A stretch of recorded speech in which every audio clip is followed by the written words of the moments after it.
we really know who we are? Maybe not. Maybe we have some guesses, but actually we don't really know what is our potential like human beings. Why we are in this body, in this physical body, in that time, in this planet. What we should do to know more about ourselves. What we can do with our mind. Do we know our conscious and the ability of our conscious?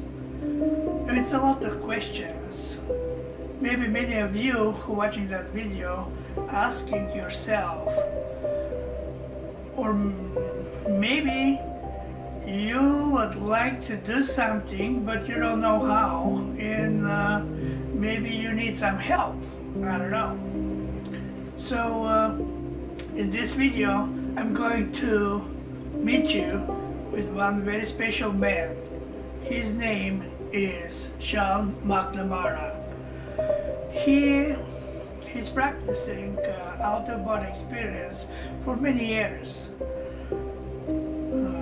He met another travelers when he is doing this out-of-body experiences. He learned what's going on over there, what's going on with us when we're going to die.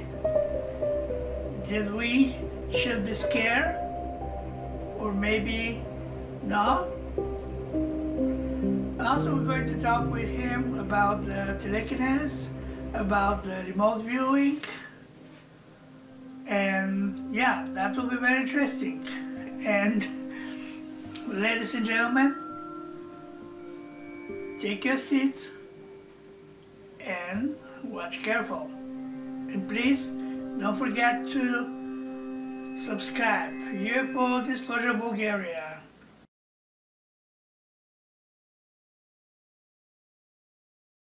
Now I have you, and I welcome you to UFO Disclosure Bulgaria. You're a very interesting person, and you and everybody in Bulgaria, not only in Bulgaria, will be happy to see you.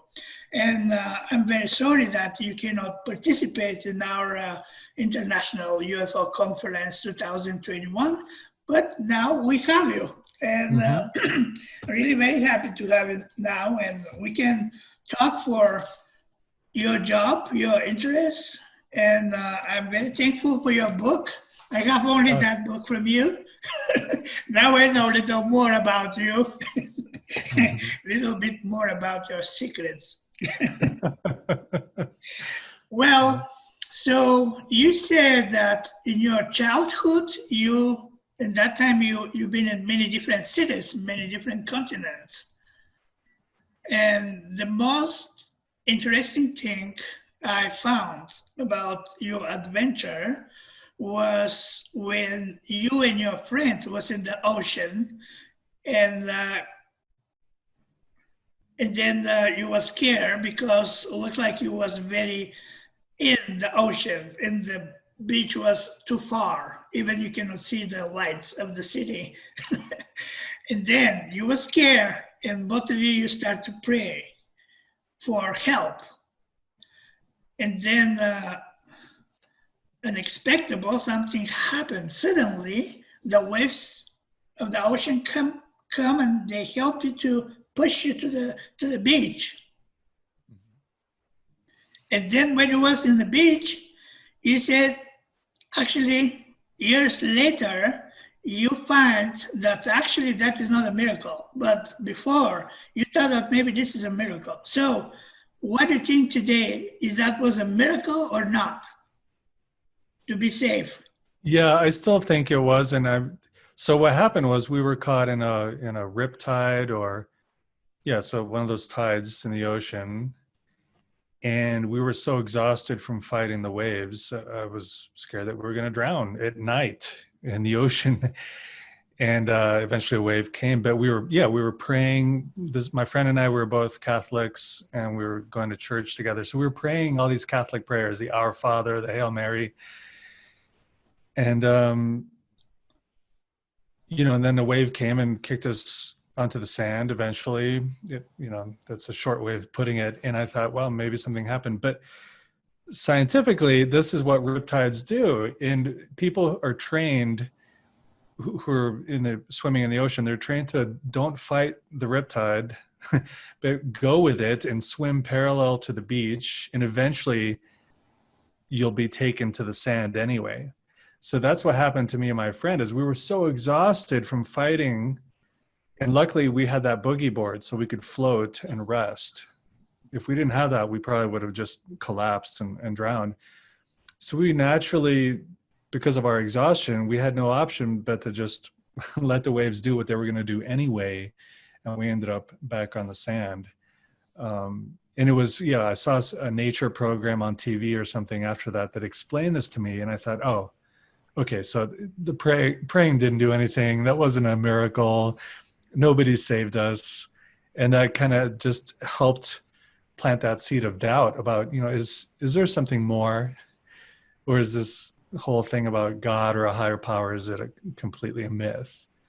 So it just put that question mark in my head, which caused me, it was one of several causes that, that made me start to look and ask, what's this all about? What's reality all about? Last time when I talked with you, you said that you've been afraid from the dead for a long time. So that was from your childhood or when you was a teenage boy? No, it started from my childhood, because when I was 7 or 8 years old, I had appendicitis and it hurt.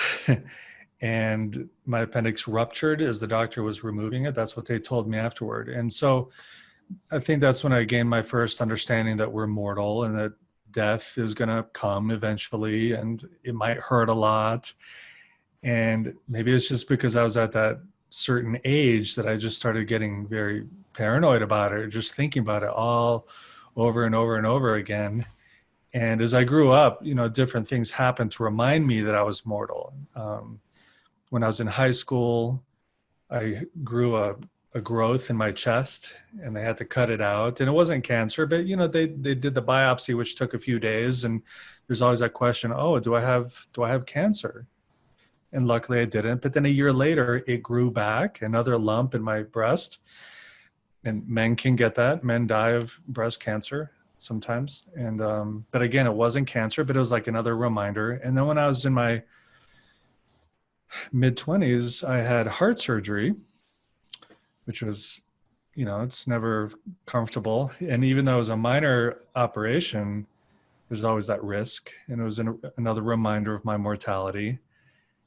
And at that point, as an adult, I realized I still hadn't gotten over my fear of death, or my understanding about death and life and what reality is. Is there really heaven and hell or purgatory as they teach in the Catholic Church? Is there reincarnation? Is there something else? Are there other options out there? And as a Catholic, I'd been told what to believe, but I'm very stubborn. I didn't want to just take it and say, okay, that's they tell me that's what truth is, so I'm just going to believe it. So I'm just not that way. And so I wanted to investigate and find out for myself. And I didn't want to wait till I actually died, hopefully when I'm a very old man. Yeah. I didn't want to wait that long. I wanted to figure it out. So that fear of death is really what spurred on my genuine spiritual search, not my spirituality that was given to me by my family or by my church, but my genuine spiritual search came from my fear of death. And so I started investigating other ways. And because I lived in Asia, I knew about Buddhism and I knew about meditation. So after college, I started attending a local Buddhist organization here in Denver, primarily thinking the meditation would teach me how to look at my own mind, look at my own experience, and maybe find some secrets, maybe find out that deeper stuff about reality. And so I did that for a long time, and I took it very seriously. And but the short story about that is that basically after many years of practicing that path, I realized that instead of pursuing my unique line of question about reality, I had accidentally started just following that Buddhist path. And so there are different kinds of Buddhism on the planet, and every kind has their own specific teachings and practices. I mean, they have something in common with the Buddha and the basic teachings, but then over centuries, different lineages have their different Okay, practices. so now you don't afraid anymore with the dead from the dead because you know what's going on after that. Well, but it didn't happen from the Buddhism or the meditation, because I realized that I wasn't finding the answers that I wanted. It was after that I trained myself to have out of body experiences, Yes, and yes. that's when I stopped being afraid of death. Yeah, yeah. I mean, that gave you more answers about what's going on.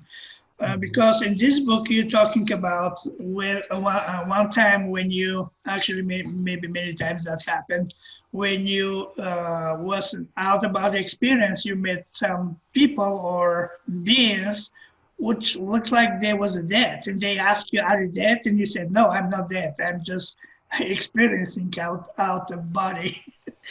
So Mhm. my question for you is, when you're doing these out-of-body experiences, do you think you're going in different reality or different dimension, meeting with all these people? And if they're dead, I mean, actually, they're not only uh, ghosts or something, dead people. Also, you said you meeting another travelers, another people who is doing out-of-body experience. So question is, uh, what kind of reality you going in with this out of body experience? Well, it's not different from this reality, and I think one way to explain it is, maybe the young people won't understand this, but the old kind of radio where you turn the knob and find the different radio stations, they're based on frequency, amplitude, and frequency. So if I'm listening to one radio station and I change turn the knob and it moves to another station, is that a different reality? Well, they're just two different radio stations or radio signals. And I'm just switching from one to the other. But it's all in the same reality. At the same time, it's a completely different experience of the same reality. So, I think as a child, I used to think, heaven is a place up there in the clouds or something like that. Now I think that different aspects of reality are actually right here. They're right here with you and me in this room, but they're just slightly at a different, I don't want to say frequency because it might not be that. That's just radio waves are still way too physical in a sense. Can you say like parallel reality maybe? Parallel, but the thing about parallel means that it's a separate reality happening next to this one. So I guess in a way, yes, but it might be within the same space. So it's not easy to explain, right? It doesn't work well with our human logical brain. Our Okay. little brain is not complex enough, I think, to understand some of these deeper realities. And so we do our best, right? We create religion or belief systems or interpretations, or we have a little bit of truth and we say like, this is the big truth. I don't think so. I think the universe is much bigger than any of us could really understand that it is. So, here's another example is that animals can see reality differently than humans do. Some animals only see in black and white. Some see outside the visible spectrum. They see in infrared. They just see another spectrum. So they see a completely different version of reality than humans do. So I think when a human experiences an out of body experience, they're no longer using their physical eyes.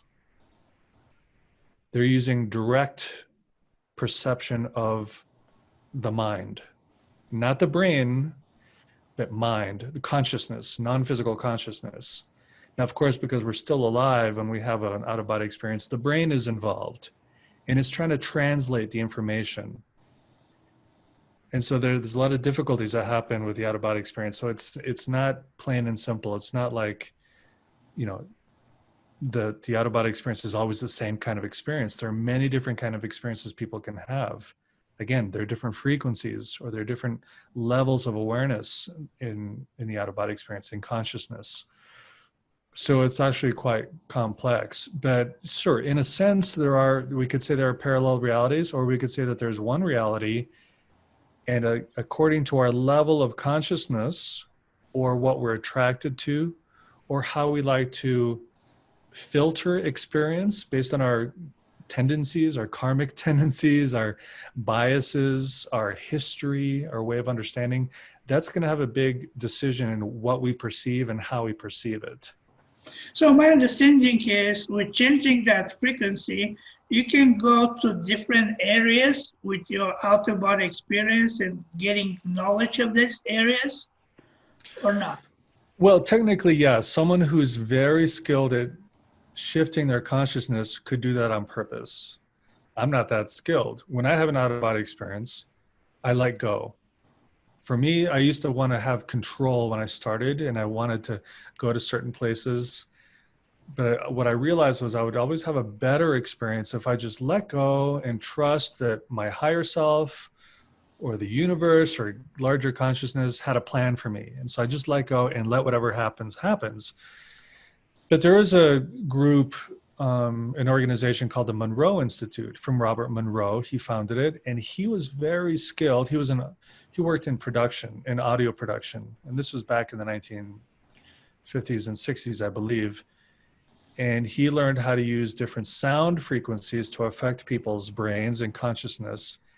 And so today you could go to the Monroe Institute and they have different frequencies that actually send people to specific kinds of experiences in the non-physical realms.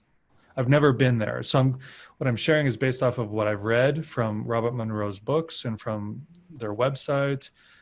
Maybe someday I'll go, I don't know. But so they have a way of doing it specifically. For me, I trained myself, and I'm just at the point where I let go, and I trust that whatever I experience is what I need to experience that night or that day for my own personal growth.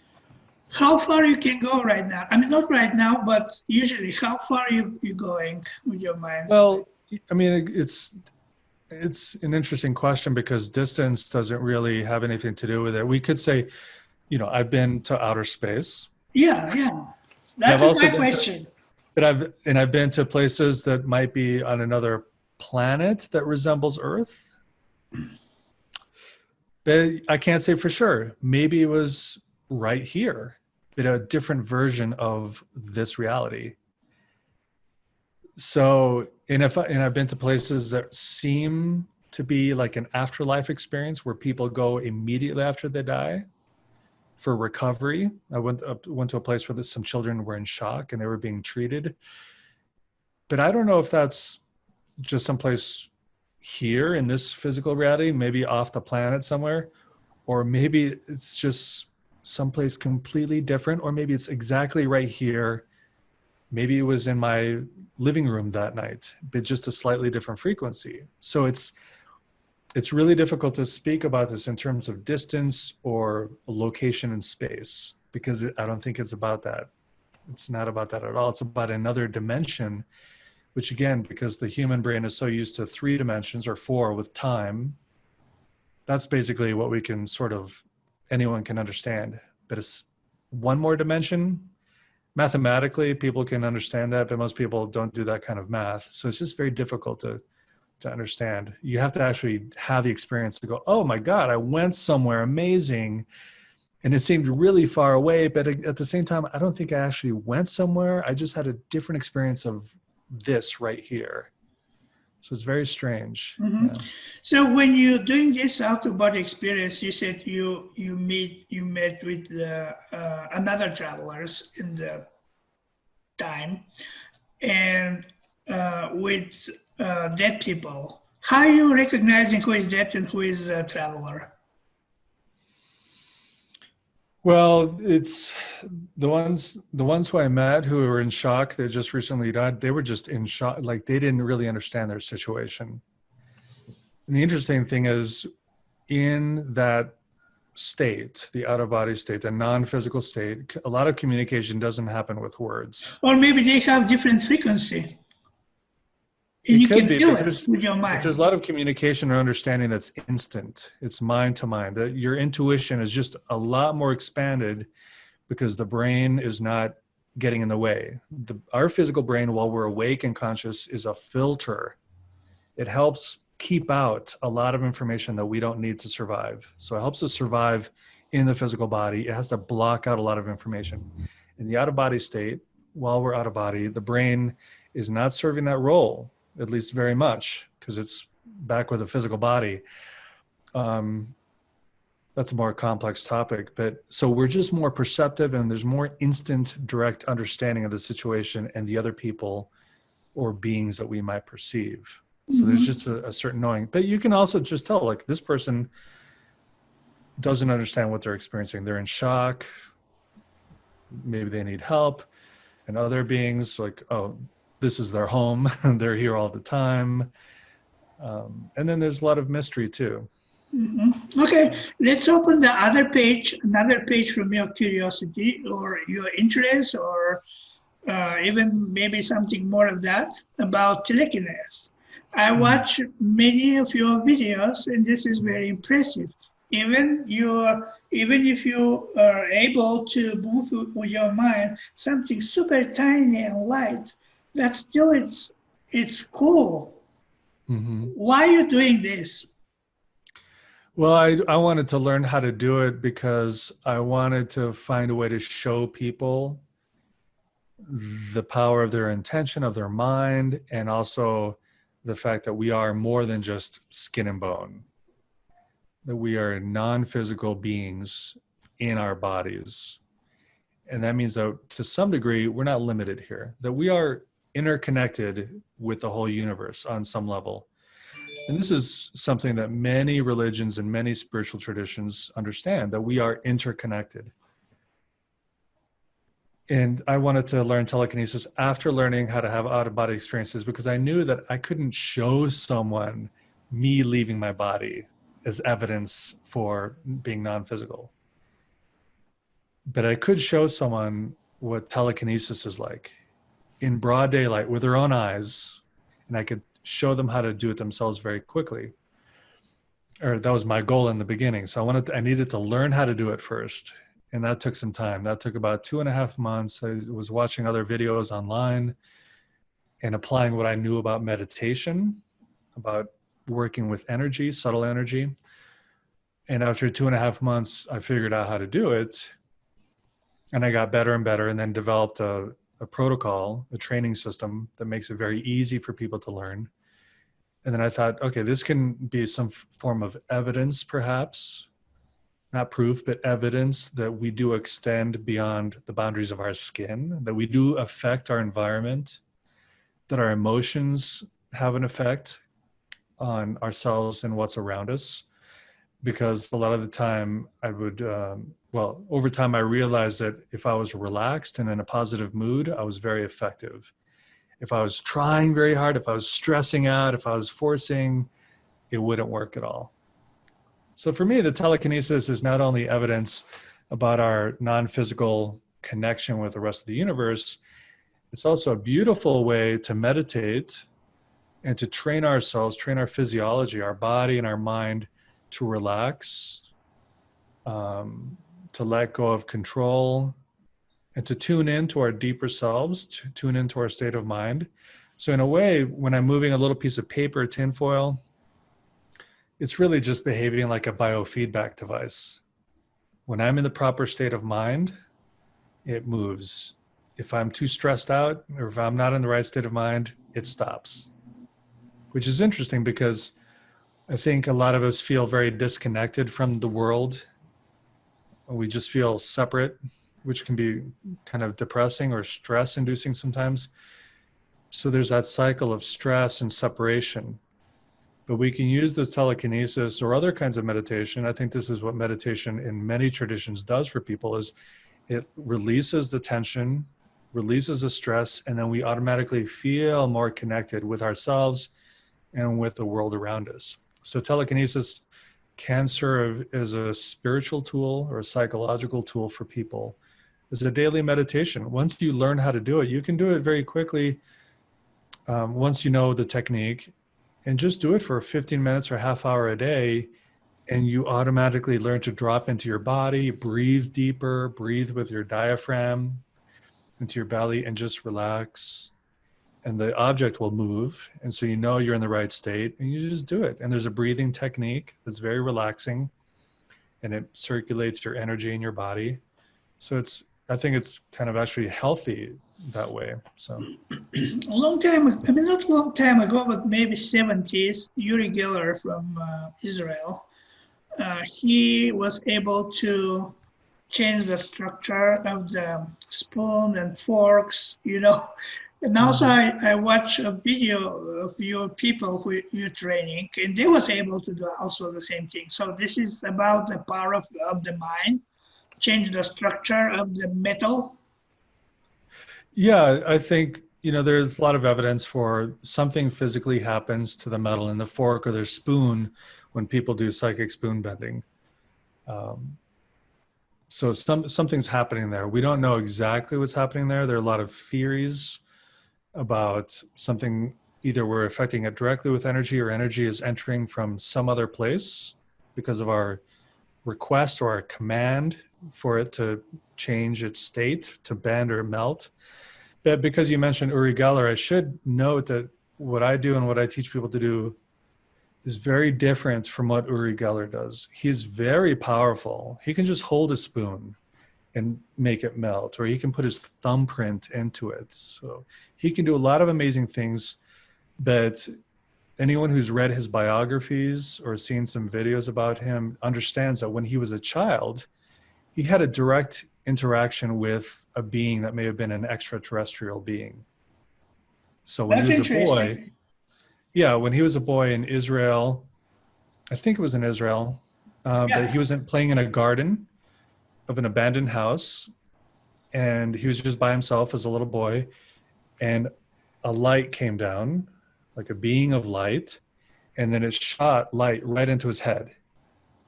And he fell down, and he got up, and he ran out, and he ran home. And there's actually a witness who saw him go from the garden to his house. So he saw what happened with the light hitting his head. And it was soon after that, when he was eating at the dining table with his mother, and as he was holding the spoon just melted.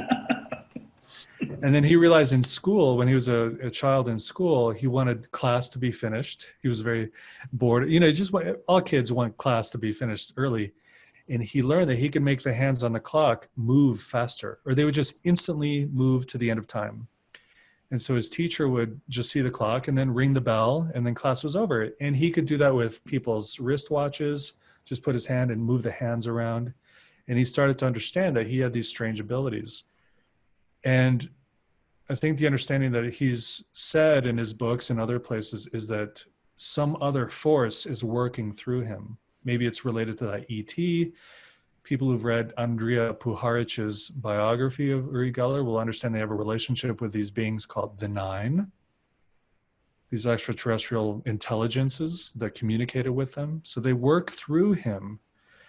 But what I do and what I teach people to do isn't connected to extraterrestrials. It's what human beings can do naturally. Same thing with the telekinesis. So it's not a very strong example because it's just what we naturally do. Anyone can learn how to do this. So it's on a much more subtle level than what Uri Geller can do. I mean, hopefully, it would be wonderful for me to figure out how to do what he does, but I don't have any forces working through me or anything like that. So I'm just doing what regular humans can do with their intention, connecting with the larger consciousness space. So I think there's another force involved, but it's different from what Uri Geller does. So I completely respect what he does, but it's in a whole other order of magnitude from what I do. So you don't getting any help from extraterrestrials? No, I don't think so. No. And the proof of that is when I teach people, I teach regular people who've never had experience with extraterrestrials, as far as I know. And when I teach the telekinesis, which I haven't done in a long time because of COVID, but my classes are 2 hours long. And in 2 hours, they learn to do everything I can do. So by the end of 2 hours, they can stand across the room. Some of them can stand across the room and get the paper and tinfoil to move while it's covered by glass. Everyone can definitely move it while they're sitting far away and they're not using their hands or anything. They're just looking at it, using the technique, and they can do it. With other things too, with, I teach people remote viewing. So they're using their clairvoyance and precognition. And regular people, in 2 hours, they see with their own eyes that they're actually able to perceive information. Actually, without their eyes, I shouldn't have said with their own eyes. Without their eyes, they can perceive information that's hidden from them, or information that they're going to receive maybe 5 minutes in the future or 1 hour in the future. They can get that information. Actually, that happened several times with me, and I didn't know that this is remote viewing. Well, so it's important to differentiate, clairvoyance, precognition, and remote viewing. Or maybe Clairvoyance, precognition, I don't know. yeah, precognition is seeing something in the future, right? You're seeing it before it happens. Oh, okay. Clairvoyance is that psychic perception. Now, remote viewing is actually a description of a methodology, which includes clairvoyance and clairaudience, clairsentience. So using all your psychic perception, but in a special methodology. So it's not spontaneous. So a lot of people have spontaneous psychic experiences where, suddenly you know something's going to happen, or you get an impression about someone you care about. You didn't plan, it's just spontaneous. So that's just, a lot of people have that. In remote viewing, you schedule it. You sit down and say, I'm going to sit down and I'm going to set my intention to perceive something somewhere else. It could be in the present or the past or the future, but you schedule it, you set your intention, you write down in different ways, either drawings or words, what your impressions are. So that's the other part, is putting it down, recording it somewhere. And then the step that's very important is called feedback. And that's when you finally go and see what you were trying to perceive. So you can compare what's on your paper to the target. And the target could be a photograph or a video, or you go to a location that you were trying to perceive, and then you compare, which helps you learn. You understand, like, what you received, was this right or wrong, or did it connect, or was I just making something up? So feedback is very important. And that's what makes remote viewing very special and powerful, is it reduces any guesswork. It reduces someone just making things up, because you always get the feedback. It's very important. Then you can see, was I connecting to the target with my psychic ability, or was I just off? And where can I get better? Where can I develop my sensitivity more? So as a training system, remote viewing is very good that way, which is different from when maybe, and I don't mean this negatively, but someone goes to go visit a psychic. Maybe they need advice about their life, and the psychic receives impressions about this person's life. And then your appointment is finished, and then you go live your life. But it's very difficult to tell if what the psychic told you is actually going to happen, or if it's going to happen in the way the psychic told you. It's a possibility to happen, but it's possible. And if it happens, people never go back, or actually maybe they do sometimes, but the psychic usually may not know if they were right or wrong. So they're giving a lot of information from their impressions, but they never get their feedback unless the client goes back and says, hey, you were right. Everything happened exactly as you wanted. But for a lot of people, none of what the psychic said actually happens, or it doesn't happen quite the way they expected. And so was the psychic right or wrong? It's very difficult. And again, I don't mean to be disrespectful of psychics. I don't mean to say that they're wrong, or that. I'm just saying it's lacking that formal structure for learning purposes or for verification. But in remote viewing, because of that stage of feedback, there's always that verification. So if someone is doing a psychic experiment, but there's no feedback, that's not remote viewing. mm-hmm. It's just clairvoyance or some other type of psychic ability. Mm-hmm. So that's why I love teaching remote viewing, is because it's very grounded, it's evidence-based, and it shows people right away, wow, I really did see it. Here's my drawing and here's the picture, and they match up. So I have no doubt. We have 4 more minutes to the Oh, end okay. of the interview. Yeah. Time is gone. Yeah, it went fast. Yeah, because that video will be seen from all our followers in the YouTube channel here for Disclosure Bulgaria. That is not only Bulgarians, but also a lot of Europeans. And you mentioned that you do training by, online training. So how, if someone want to participate in your training from Europe, can do that? Can you give us Well, idea? I'm starting to do some things on Zoom, and right now I've just launched a project for remote viewing, which I'm going to be doing on Zoom. But it's not to teach remote viewing; it's actually for people who already have some training. So it's sort of a working group. We're going to practice predicting lotteries because last year in 2019 with my team, we won 2 small lotteries using remote viewing here in Colorado. And so we're going to use that as a way to give people the opportunity to train how to work as a team with remote viewing to predict future events. So that's something I have going on. But in the future, I will be teaching some more classes for beginners on Zoom. So if people want to learn about that, they can just go visit mindpossible.com. That's my website. And I have a calendar there. And if I don't have anything, I have a place where they can sign up for my monthly updates, and then they'll receive the announcements. Yeah. So just visit mindpossible.com. Okay, and 2 more minutes.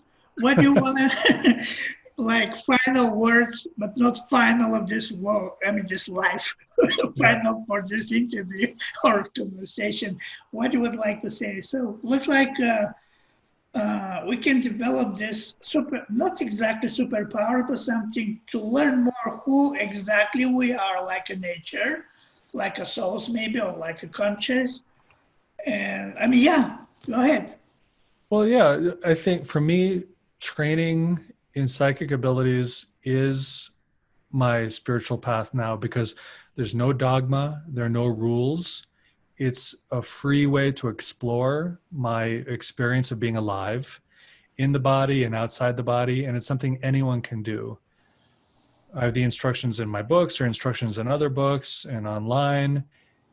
So there are really no rules. So if someone wants to discover their true nature or different aspects of their reality, exploring psychic abilities has a lot of information there about our interconnectedness and also how being relaxed and having a good heart is very helpful for psychic ability. So it's a good thing for people. It can be very helpful, and it's a lot of fun too, but you have to have patience and be willing to work at it. It takes work. Patience is very important. Very important. Yeah.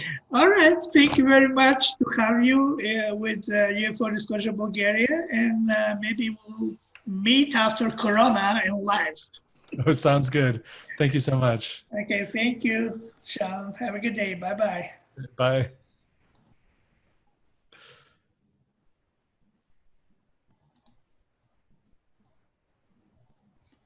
What happened now? Oh. How to stop this? Oh, here you go. End.